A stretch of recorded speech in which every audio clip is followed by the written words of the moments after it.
Move on now to the next topic, which is amplified spontaneous emission. Now we have a nice theoretical equation for what happens on the sources of noise due entirely to the PIN, and now I'd like to look at optical amplification. So,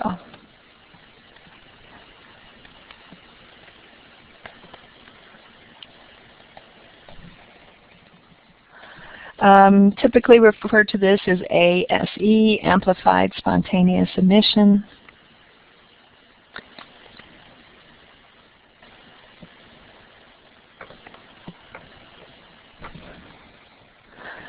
So an optical signal which undergoes amplification sees a gain of G, and it has a noise process created so that the output of the signal S goes in. We have some amplifier, let's say an EDFA. What comes out is something that is G, the gain, times the input signal, plus a noise process, an additive white Gaussian noise process. Very wide band.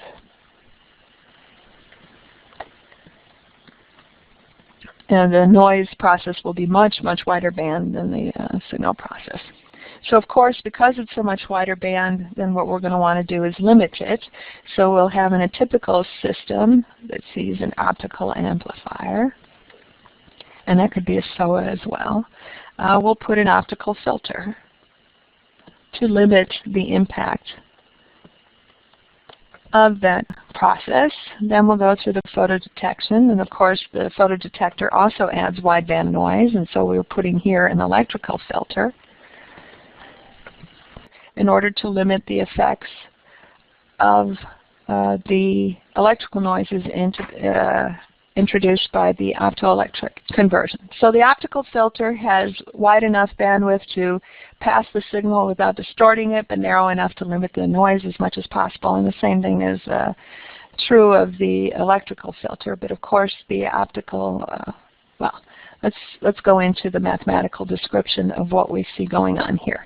So what happens when I have a signal plus a noise process that goes into the photodetector? So now the photodiode produces photocurrent proportional to the square of the sum of the filtered signal and the ASE field. So we see that what's going in here to the photodetector is now G times S of t plus this noise process. And so on the other side, of course, we'll get the square of this entire field, which means that the shot noise will be higher, will be enhanced by the presence of ASE. This is one of the main reasons why we put in this optical filter, so that we could reduce the amount of power incident on the photodiode to keep it as small as possible. The square law is also going to create beat terms in the photocurrent. So what happens here is we have, G S of t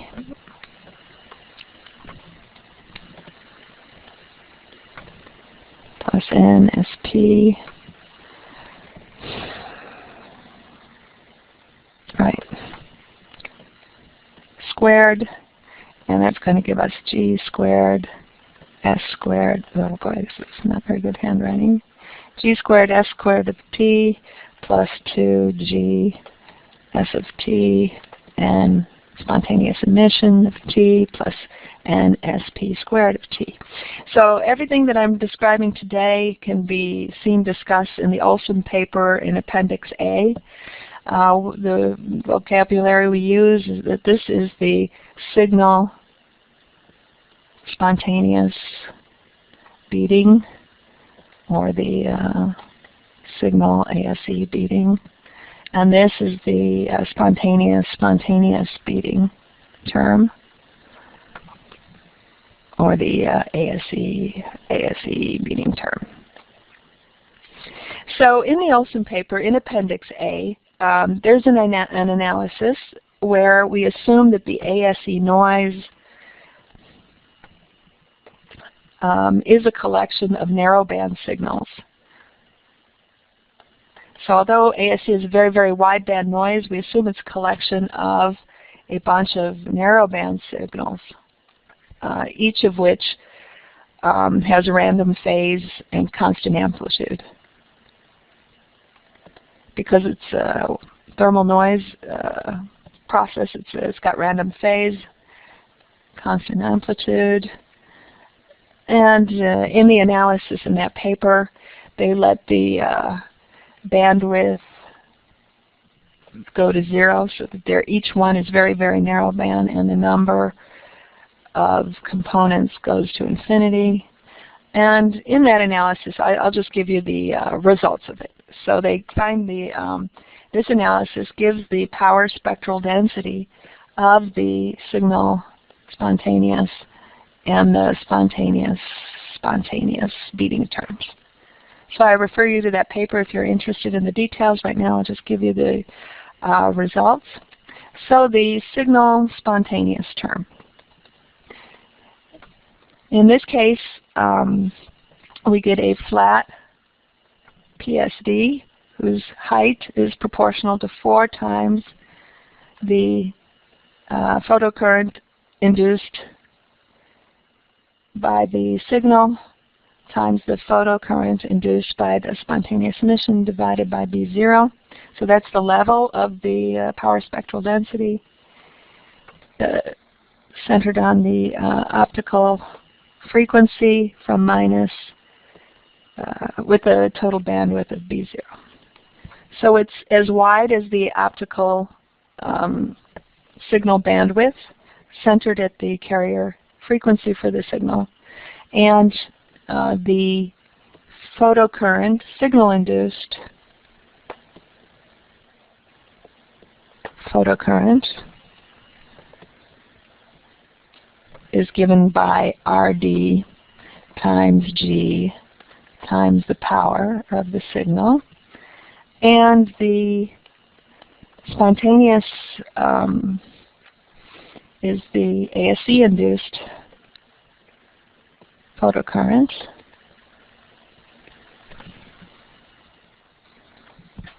and that is equal to Q N FP G minus 1 B0, which we can also call RD times the power of the ASE. In the homework, I guess I should specify that this quantity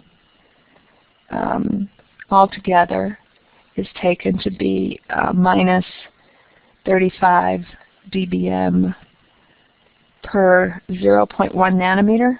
So this assumes that the ASE is essentially flat power spectral density, and it's multiplied by the bandwidth of the optical signal. You could also consider this to just be the power of the ASE as it comes out of the filter. So it comes out to be the same characterization. So let me just get rid of that now. And instead, what it refers to is this as S ASE of F times BO. So the power is both of these, and this refers to the power spectral density. NSP is a characteristic of the amplifier. It's typically in a range from 1.4 to 4. For our purposes, we're going to use some very simple characterization of the ASE noise. So returning now to the other term, which would be the spontaneous beating term. This one has a power spectral density which is triangular, symmetric in shape, going from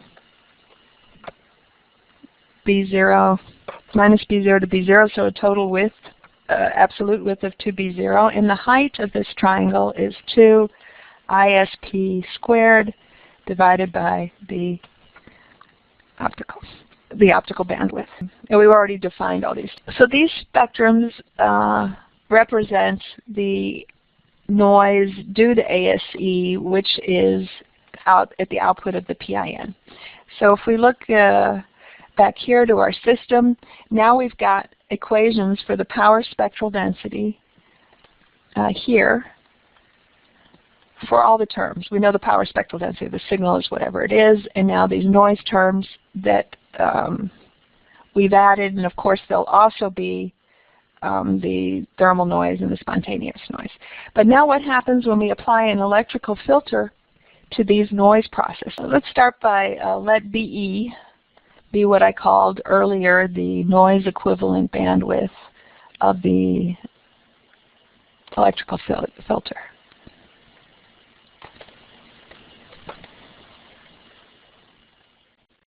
Clearly for the signal spontaneous noise, the noise variance becomes the integral of the signal spontaneous power spectral density times the module squared of the frequency response of the electrical filter. Now I plug in the square filter shape that I have for the signal spontaneous, and then what I get is minus B0 over 2 to B0 over 2 for IS, ISP, B0, and I have HE of F squared dF.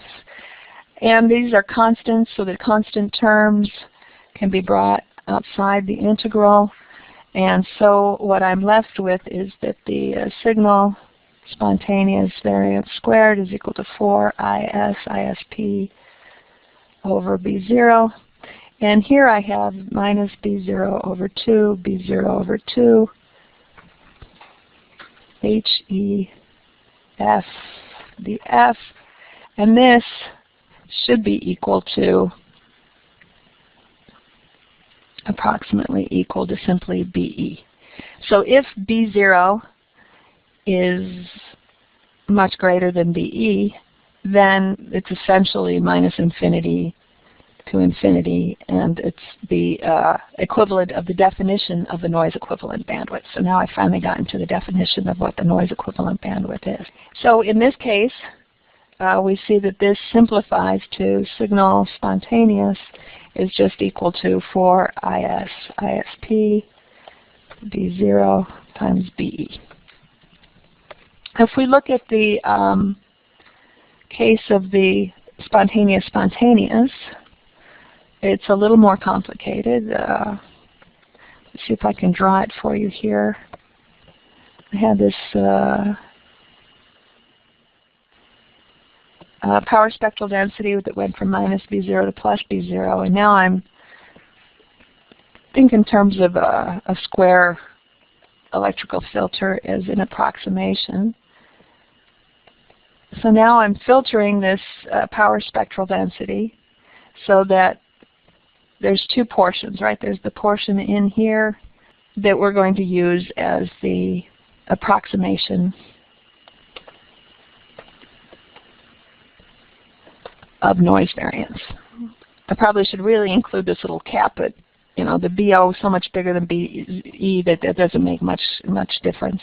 And now I just want to calculate, you know, what is this area. The noise variance is approximately equal to the area of this rectangle. And so it's easy to find the expression for the area. Certainly this width is clearly B0. And to find out this height, well, we just start from, we know the height here is 2 ISP squared over B0. And then we can take the slope of this line, find out what the height is. Anyway, we come out with a sigma squared SP is equal to BE times the height of that rectangle, which turns out to be 2 ISP squared BE over B0 squared times B0 minus BE over 2, which we can write as ISP squared BE over B0 squared 2B0 minus BE. So to summarize,